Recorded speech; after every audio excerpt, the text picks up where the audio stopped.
Ciao! Ciao, benvenuti su Smart Cooking. Oggi facciamo una ricetta semplice che è la cheesecake di stracchino con speck e rucola, molto buona.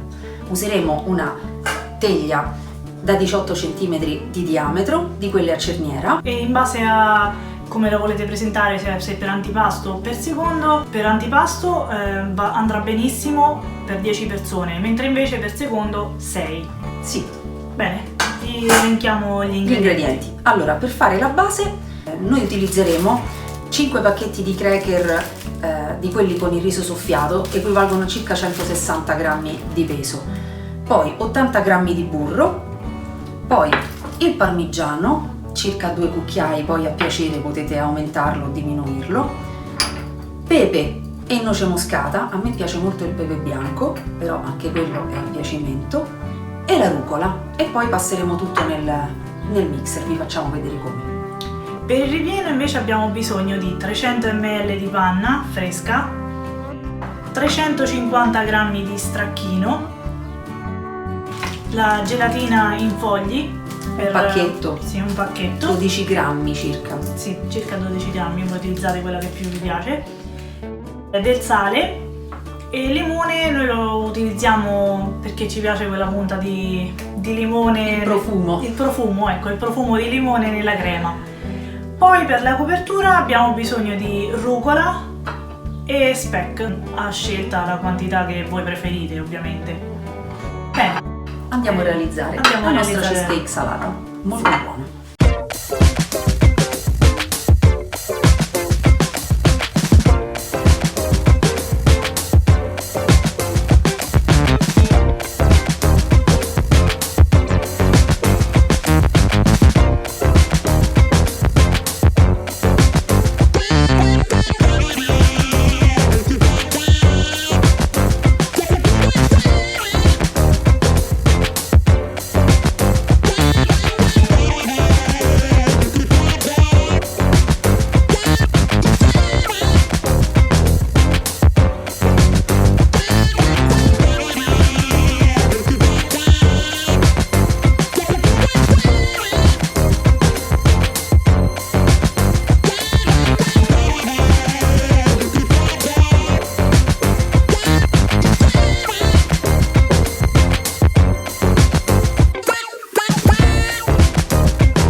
Ecco qui la nostra cheesecake pronta.